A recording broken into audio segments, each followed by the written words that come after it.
Governor, now you ran a little raffle raising money for your campaign, a $3 donation, and people get a chance to be a guest here at the show, to watch you on the show tonight. In response, we did a raffle that someone could come to the show tonight, and I would ask one of their questions of you, okay? Yeah. So the guy who won our raffle is named Lee Gregory, and altogether we raised $183,000 for the Yellow Ribbon Fund, which is for the families of veterans. And here's his question. Here we go. President Obama has said that the greatest frustration of his presidency is the lack of movement on gun control legislation. Most of the country favors a system of prudent checks. Even so, a well-organized minority has stymied all progress, and almost weekly we see the deadly consequences. How do you square this with real democracy, and what are you prepared to do about it? So in Florida, where I was governor,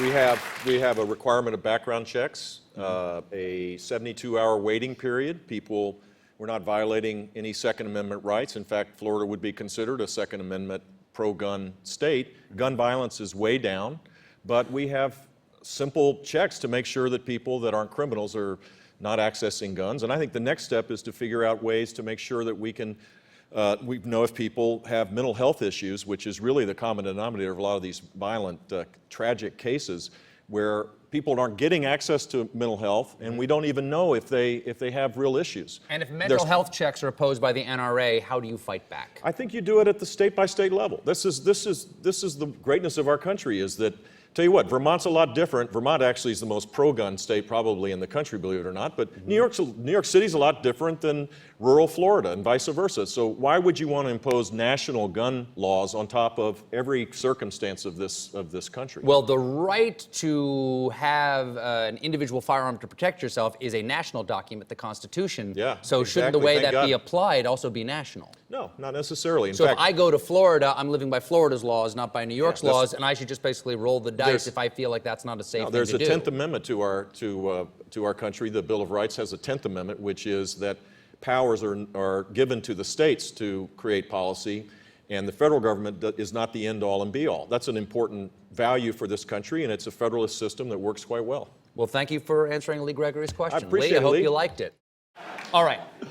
Time has come to talk about the big orange elephant in the room, Donald Trump, who, according to recent polls, and according to his math, he leads by 9 billion%. Okay. You've got another debate coming up in about a week on CNN. Yep. Okay. I want to help prep you for that debate because I'm grateful that you're here as my guest. Would you help me prep you a little bit? I would love it. I need a lot of help. Okay, let's do this. Okay, what we're going to do is we'll do a little role playing. I'll be the moderator. You answer the first question. We'll see how it goes, okay? Governor Bush, what's your reaction on the Iran nuclear deal? I think President Obama is being naive to trust the Ayatollahs, and this deal will ultimately create an even more unstable Middle East, and it troubles me. Okay, I think the Republicans in the room would like that answer, but the folks at home are going to miss some of that because in the middle of it, they're going to flip over to Naked and Afraid. Okay, what we've done is that we've written up here an answer that's just a little bit, just Trumpier. All right, just read it right off there. Okay, ready? This could be dangerous. No, it's be fine. All right, here we go. Governor, what is your reaction to the Iran deal? I will build a wall between the United States and Iran and make Mexico pay for it. Okay. Yeah.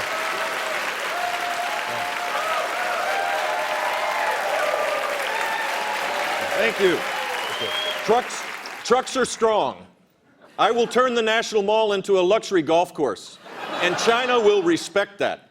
I promise to put meatloaf on the $10 bill and give Little John a cabinet position, which would send the message that this great nation will never turn down for what? Woo!